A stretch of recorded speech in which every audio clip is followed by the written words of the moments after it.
नमस्कार मंडळी, मी रुपेश आणि तुम्ही पाहत आहात 45 मराठी. आजचा व्हिडिओ साधा नाही, कारण आई बाबा रिटायर होत आहेत मालिकेच्या आजच्या भागात घडलेला किस्सा अगदी वेगळाच आहे. नेहमी आपण पाहतो की स्पर्धेत टक्कर असते, पण आज घडलं ते पूर्णपणे अनपेक्षित. शुभांगी स्पर्धा अर्धवट सोडून घरी निघते आणि त्यामागचं कारण, तिला अचानक गॅसवर काहीतरी ठेवलेलं आठवतं. जळल्याचा वास येतो आणि घरची काळजी लागून राहते. पण इथेच कथा रंगतदार वळण घेते. व्हिडिओला शेवटपर्यंत बघा, नक्कीच मजा येईल.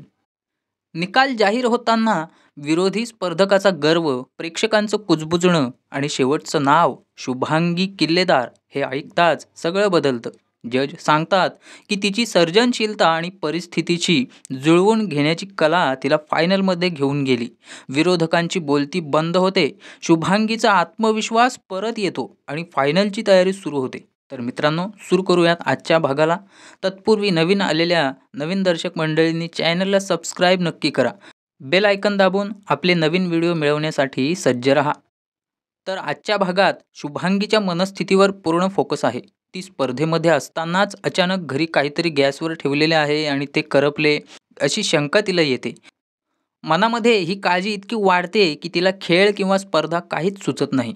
तिला शमिका आठवते, जिला तिने आधीच विचारलं होतं की काहीतरी जळल्यासारखा वास येतो का, आणि हे आठवताच तिची चिंता वाढते. हे सगळं आठवल्यावर ती भर स्पर्धेतूनच घरी जाण्याचा निर्णय घेते. शमिका तिच्या मागे धावून तिला थांबवण्याचा प्रयत्न करते.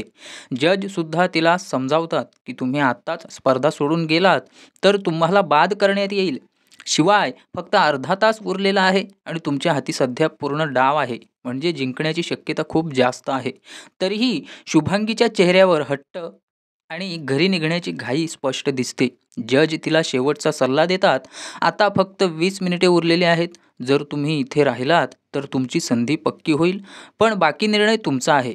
हे सांगून ते बाजूला होतात आणि शमिकाला शुभांगीला समजावण्याची जबाबदारी देतात. शुभांगी मात्र आपल्या भीतीत अडकलेली आहे. तिच्या मनात दृष्ट काढण्याच्या प्रसंगाचं आणि गॅस चालू राहण्याचं मिश्रण झालेलं आहे, ज्यामुळे तिला अस्वस्थता वाढते. तिचं वागणं प्रेक्षकांच्या दृष्टीने विचित्र वाटतं, कारण ती जिंकण्याच्या उंबरठ्यावर असूनही स्वतःच्या शंकेमुळे स्पर्धा सोडण्याचा विचार करते. यामुळे तिच्या व्यक्तिमत्वातील अतिकाळजी घेणारी, अंधश्रद्धा व वास्तवातील घडामोडींमध्ये तोल साधू न शकणारी बाजू समोर येते. शुभांगीची गॅस चालू राहिल्याची शंका केवळ तिच्या मनापुरती राहत नाही, ती शमिकालाही पेचात टाकते. सुरुवातीला शमिका खात्रीने सांगते की तिने गॅस बंद केलेला आहे, पण शुभांगी वारंवार आठवण करून देते की तिला आधीपासूनच जळल्यासारखा वास आल्याचं वाटत होतं. यामुळं शमिकाच्या मनातही शंका निर्माण होते. खरंच मी गॅस बंद केला होता की नाही? शुभांगीला खिडक्या दरवाजे बंद केल्याचं आठवतं, पण गॅसबाबत आठवण धुसर असल्याचे ती अधिकच अस्वस्थ होते. तिच्या मनात भीती घट्ट बसते की घर जळण्याचा धोका आहे. याच क्षणी कथेत आर्थिक दडपणाचाही संदर्भ येतो. शमिका तिला आठवण करून देते की स्पर्धा जिंकणं किती महत्त्वाचं आहे, कारण त्यांना नारडा बिल्डरला 5 लाख रुपये द्यायचे आहेत. या वास्तववादी दबावामुळे शमिका स्वतः घरी जाण्याचं ठरवते, जेणेकरून शुभांगी स्पर्धेत राहून शेवटपर्यंत प्रयत्न करू शकेल. तिचं हे निर्णय घेणं म्हणजे परिस्थिती सांभाळण्याची आणि जोखीम कमी करण्याची एक तडजोड आहे. दुसरीकडे घराकडे जाताना कथा दमयंती आणि स्वीटीकडे वळते. दमयंती मुंबईच्या रस्त्यांबद्दल नाराजी व्यक्त करते. गर्दी, खड्डे, चिखल यामुळं तिचं मन अस्वस्थ आहे. पण त्याच संभाषणाच्या शेवटी ती मान्य करते की मुंबईत जगण्याचा एक वेगळाच अनुभव आहे. या संवादातून शहराबद्दलच्या प्रेमतक्रारींचं मिश्रण वास्तव दिसून येतं. घराच्या दाराशी थांबलेल्या दमयंतीला आणि स्वीटीला जळल्यासारखा वास येऊ लागतो. स्वीटी आतमध्ये जाऊन पाहते तर गॅसवर तवा ठेवलेला असतो आणि दृष्ट काढण्यासाठी ठेवलेलं सामान पूर्णपणे जळून गेलेलं असतं. धुराचा वास, त्याचा पसरलेला धूर संपूर्ण घरात भरलेला असतो.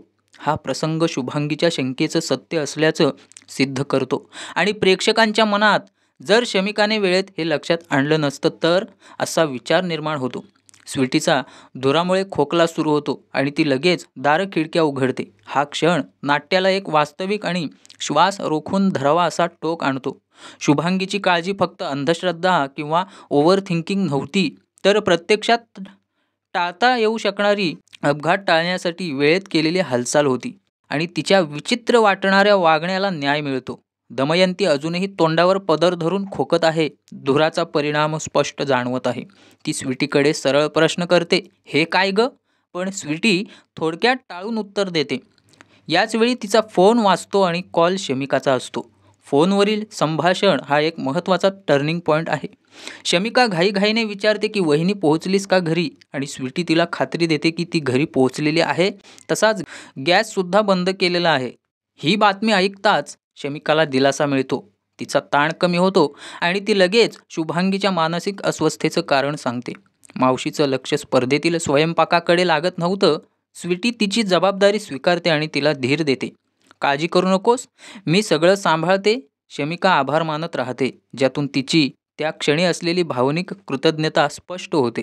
पण त्याच वेळी दमयंतीचा नकारात्मक सूर पुन्हा पुढे येतो. ती टोमण्यानं म्हणते, तुम्ही नेहमी बाहेरच राहा म्हणा, इथे येऊन आम्ही निस्तरत बसतो. हा संवाद तिच्या स्वभावातील चिडचिडेपणा आणि परिस्थिती हाताळण्याची कमी तयारी दाखवतो. शमिकाला हा सूर त्रासदायक वाटतो आणि ती फोनवरूनच राग व्यक्त करते. स्वीटी मात्र परिस्थिती चिघळू नये म्हणून विषय वळवते, फोन ठेवते आणि दमयंतीच्या खोकल्याकडे लक्ष देते.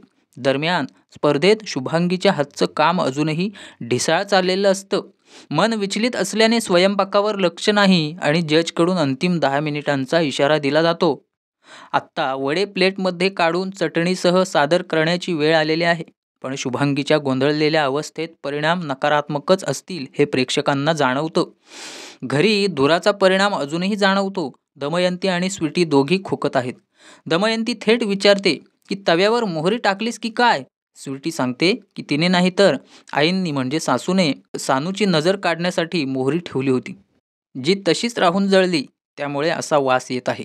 दमयंती लगेच टोमणा मारते, तुझी सासू वेगळीच आहे ग, अगदी वेंधळी, ज्यातून तिचा नेहमीचा कडवट विनोद आणि थोडासा तुच्छ भाव दिसतो. हा भाग प्रेक्षकांना एकाच वेळी 2 ट्रॅकवर नेऊन ठेवतो. स्पर्धेतील शुभांगीच्या कामगिरीचा शेवट आणि घरात झालेल्या लहानशा पण खऱ्या दुर्घटनेची परिणामी चिडचिड.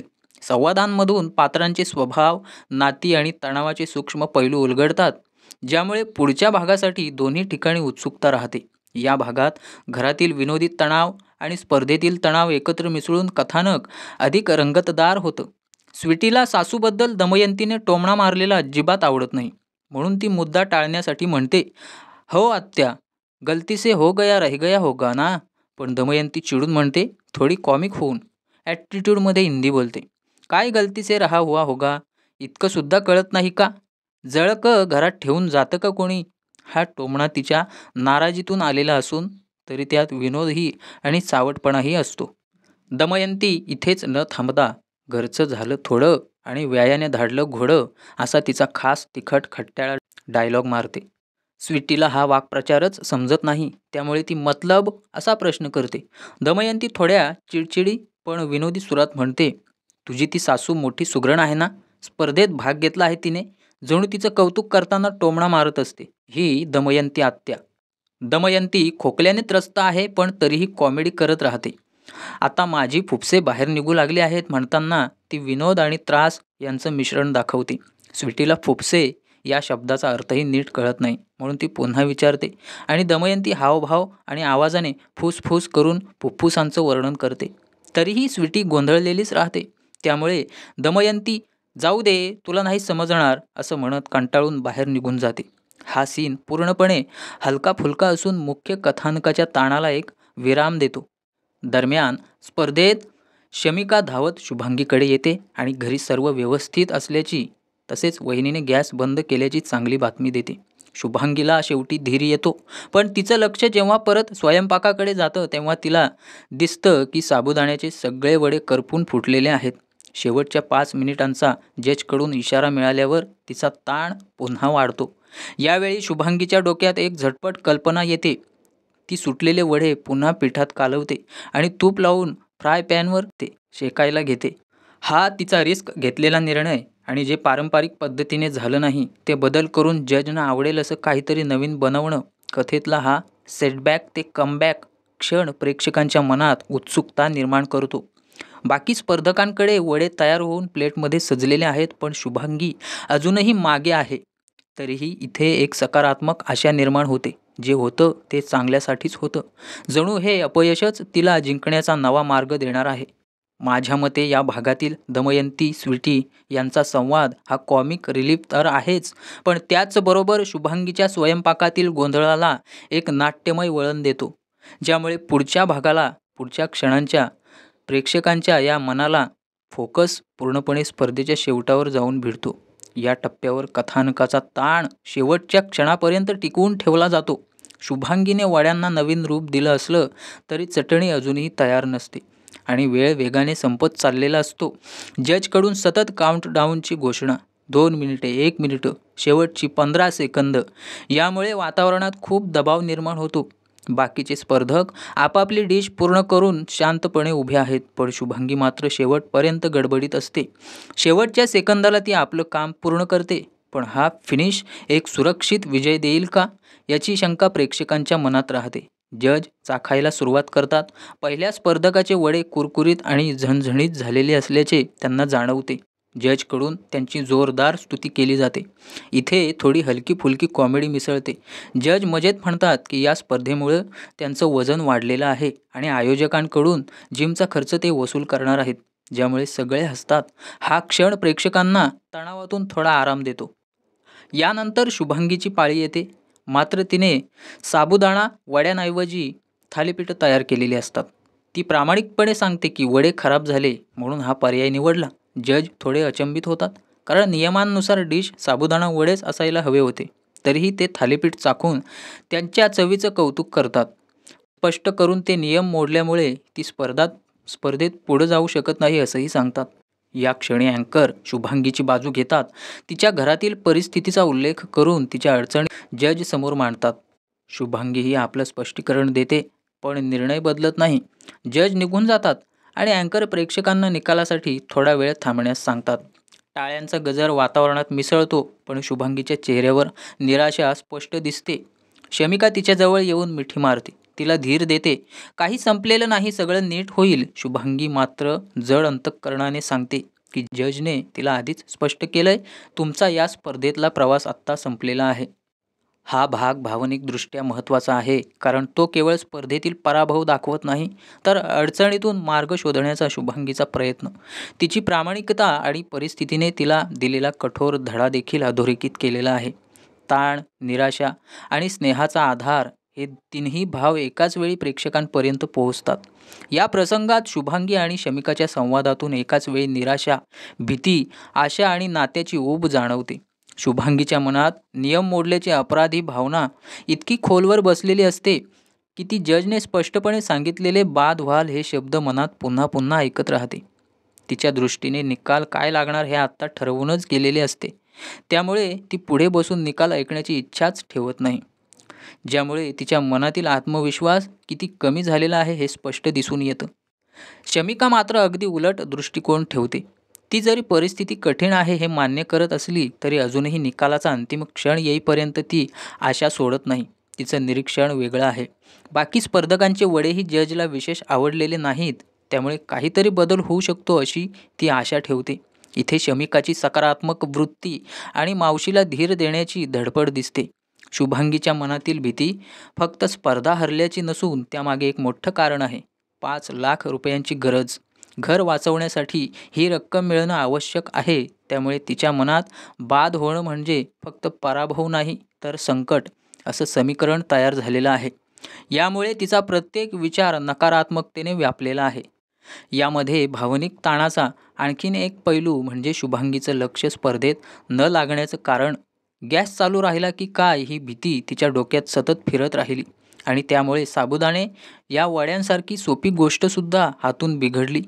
हे तिचं स्पष्टीकरण तर्कशुद्ध आहे, पण ती स्वतःलाच दोष देत असल्याने शमिकाच्या सांत्वनाचे शब्द तिच्या मनाला पूर्णपणे पोहोचत नाहीत. शमिकाचं मावशी तू स्पर्धेतून बाद होणार नाहीस हे वारंवार सांगणं तिच्या हट्टाची आणि भावनिक जिव्हाळ्याची खूण आहे. ती केवळ निकालाची उत्सुकता म्हणून थांबू इच्छित नाही, तर मावशीसाठी शेवटपर्यंत लढणं ही तिची भूमिका आहे. पण शुभांगीचं जज मला म्हणालेत ना हे पुनरुच्चार तिच्या मनातील नकारात्मकतेची पक्की जडणघडण दाखवतो. एकूणच हा प्रसंग केवळ स्पर्धेतील तांत्रिक पराभवाचा नाही, तर मनोबल, कौटुंबिक जबाबदाऱ्या, भीती आणि नात्यांमधील आधार यांचा गुंता दाखवतो. शुभांगी हार मानण्याच्या टप्प्यावर आहे, तर शमिका अजूनही विश्वास ठेवते की निकाल काही वेगळा लागू शकतो. ही दोन विरुद्ध मनस्थिती एकाच वेळी कथेला तणाव आणि भावनिक खोली देतात. या प्रसंगात स्पर्धेच्या वातावरणात निर्माण झालेला तणाव, स्पर्धकांमधील मानसिक खेळी आणि पात्रांच्या स्वभावातील सूक्ष्म पैलू स्पष्ट दिसतात. शुभांगीच्या बाबतीत सर्वप्रथम जाणवतं ते म्हणजे तिच्या मनात आधीच निर्माण झालेला कमीपणा. जजने अजून निकाल जाहीर केलेला नसतानाही ती स्वतःला हरलेली समजते. याचा अर्थ तिचा आत्मविश्वास तुटलेला आहे आणि ती आपल्या चुका स्वीकारण्याच्या मानसिक अवस्थेत आहे.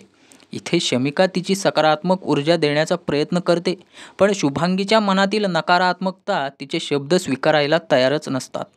याच वेळी विरोधी स्पर्धकाचे वर्तन या वातावरणाला अजूनच चिघळवतं. ती स्पर्धक शुभांगी आणि शमिकाला उचकवण्यासाठी उपरोधिक आणि टोमणे मारणारी भाषा वापरते. तुझ्या डोळ्यात मावणार नाही मी, किंवा जास्त मिजाज करू नकोस, अशा बोलण्याने ती स्वतःचा दबदबा दाखवण्याचा प्रयत्न करते. मात्र शुभांगीची प्रतिक्रिया येथे महत्त्वाची आहे. ती रागावण्याऐवजी शांतपणे आणि प्रेमळ भाषेत प्रत्युत्तर देते. तिचा हा संवाद केवळ सभ्यतेचे दर्शन घडवत नाही, तर त्यात एक खोचक टोमणा देखील असतो. माझ्या हरण्यामुळे कोणाच्या तरी मनातील भीती जाते, यातच मला समाधान आहे. हा वाक्यप्रयोग दाखवतो की शुभांगी आपली हार स्वीकारते, पण विरोधकाच्या मनातील असुरक्षिततेवरही बोट ठेवते. शमिकाची भूमिका इथे एक संरक्षकासारखी आहे. ती विरोधी स्पर्धकाच्या आक्रमकतेवर लक्ष वेधते आणि मावशीला त्याची जाणीव करून देते. मात्र पुढचा टप्पा म्हणजे विरोधी स्पर्धकाचे असभ्य वर्तन. चेहऱ्यावर तुच्छतेचा भाव, आवाज चढवणे आणि जा गप घरी असं बोलणं, हे सर्व वातावरण अधिक वैमनस्यपूर्ण असतं. दरम्यान मुख्य मंचावर परिस्थिती वेगळी आहे. अँकर आणि जज निकाल जाहीर करण्यास तयार आहेत, पण शुभांगी अनुपस्थित आहे. इथे एक नाट्यमय वळण येतं. तीच विरोधी स्पर्धक जिच्याशी भांडण झालं होतं, प्रेक्षकांसमोर मोठ्या आवाजात असा कयास लावते की शुभांगी घाबरून पळून गेलेली आहे. तिच्या या विधानातून दोन गोष्टी स्पष्ट होतात. एक, ती सार्वजनिकपणे विरोधकाची प्रतिमा खराब करण्याचा प्रयत्न करते, आणि दोन, स्पर्धेत स्वतःची ताकद दाखवण्याचा एक अप्रत्यक्ष मार्ग निवडते. हा संपूर्ण प्रसंग दाखवतो की स्पर्धा केवळ पाककृती किंवा नियमांपुरती मर्यादित नसते. ती मानसिक ताकद, सामाजिक वावर आणि संघर्ष हाताळण्याच्या क्षमतेवर देखील अवलंबून असते. शुभांगी जरी नियमभंगांमुळे हरलेली असली, तरी तिच्या सन्मानपूर्ण वागण्यामुळे ती प्रेक्षकांच्या दृष्टीने एक वेगळं स्थान मिळवते. तर विरोधी स्पर्धकाचं उर्मट वर्तन तिची प्रतिमा बिघडवतं. हीच द्वंद्वात्मक मांडणी कथेला रोचक आणि वास्तववादी बनवते. या भागाचा मूळ गाभा म्हणजे आत्मविश्वास, सकारात्मक विचारसरणी आणि अडचणींवर मात करण्याची क्षमता. सुरुवातीला शुभांगी पूर्णपणे खचलेली दिसते, स्वतःच्या न्यूनगंडात अडकलेली आणि नियम मोडल्यामुळे स्पर्धेतून बाहेर पडल्याचा गृहीतक घेऊन बसलेली. तिची मानसिक अवस्था इतकी नकारात्मक असते की शमिकाच्या सततच्या प्रोत्साहनालाही ती प्रतिसाद देत नाही. मात्र इथे शमिका रणनीती वापरते. फोन आत राहिला या निमित्ताने शुभांगीला पुन्हा निकालाच्या ठिकाणी घेऊन जाते, आणि हाच निर्णय कथानकाचा टर्निंग पॉईंट ठरतो. अँकरला निकाल जाहीर करण्याचा पद्धतशीर ड्रामा मिळतो. प्रेक्षकांमधील उत्सुकता आणि विरोधी स्पर्धकाचा गर्विष्ठपणा यामुळे तणाव शिगेला पोहोचतो. विरोधी स्पर्धकाची भूमिका इथे फक्त स्पर्धा जिंकण्यापुरती नाही, तर शुभांगीला मानसिकरित्या खच्ची करण्यासाठीही असते. तिचा अहंकार आणि इतर स्पर्धकांच्या हसण्यामधून निर्माण झालेला गटदबाव हे दाखवतात की अशा वातावरणात मानसिक स्थैर्य किती महत्त्वाचं असतं. निकालाच्या क्षणी जेव्हा तिसरं आणि निर्णायक नाव घेतलं जातं, शुभांगी किल्लेदार, तेव्हा सगळं समीकरण उलट होतं. शमिकाचा विश्वास योग्य ठरतो आणि शुभांगीच्या चेहऱ्यावरचा आनंद हे सिद्ध करतो की स्वतःवरचा विश्वास परत मिळवणं शक्य आहे.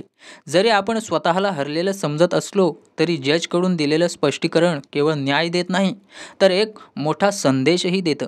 सर्जनशीलता, परिस्थितीशी जुळवून घेण्याची क्षमता आणि अन्न वाया न घालवता नवीन प्रयोग करण्याची वृत्ती, ही सुद्धा कौशल्याचीच एक कसोटी आहे. विरोधी स्पर्धकाचा आत्मविश्वास कोसळणं, तिची बोलती बंद होणं आणि शुभांगीचं पुन्हा केंद्रस्थानी येणं, हे सर्व कथानकाला समाधानकारक वळण देतं. शमिकाचा सततचा पाठिंबा इथे एक जीवनधडा ठरतो. कधीकधी आपल्याला आपल्या क्षमतेवर विश्वास नसला, तरी दुसऱ्याच्या न डगमगणाऱ्या विश्वासाने आपल्याला यश मिळवून देता येतं. भागाच्या शेवटी फायनल फेरीसाठी तयार होण्याचा उत्साह, मदतनीस आणण्याची संधी आणि पुढच्या भागात काय घडेल याची उत्कंठा, हा एक क्लासिक क्लिफ हँजर तयार होतो. यामुळे केवळ कथानकाचा प्रवास टिकून राहत नाही, तर प्रेक्षकांच्या भावनिक गुंतवणुकीलाही उच्चांक मिळतो. मुळात हा प्रसंग दाखवतो की प्रतिकूलतेतही सकारात्मकता आणि चिकाटीने आपण परिस्थिती बदलू शकतो. आणि कधीकधी जिंकणं म्हणजे फक्त स्पर्धा जिंकणं नसतं, तर स्वतःवरचा विश्वास परत मिळवणंही असतं. आत्ता खरी उत्सुकता इथे आहे. फायनलमध्ये शुभांगी काय करणार? ती कोणाला मदतनीस म्हणून आणणार? आणि विरोधक पुन्हा काही खेळ खेळणार का? मंडळी, तुमचं मत काय आहे? जर तुम्ही शुभांगीच्या जागी असतात तर स्पर्धा सोडून गेला असतात का, की शेवटपर्यंत लढला असता? तुमचं उत्तर खाली कमेंटमध्ये नक्की लिहा, कारण तुमचे विचार मला नक्की वाचायचे आहेत. आजचा हा खास एपिसोड होता, कारण आज 13 ऑगस्ट 2025 आणि अशा प्रकारचा ड्रामा आपण नेहमी पाहत नाही. मी रुपेश आणि तुम्ही पाहतात 45 मराठी. उद्या पुन्हा भेटू आणखी एका रोमांचक भागाच्या विश्लेषणासह. तोपर्यंत नमस्कार. काळजी घ्या. भेटू लवकरच. आणि हो, नवीन व्हिडिओसाठी चॅनलला सबस्क्राईब, लाईक, शेअर करायला विसरू नका.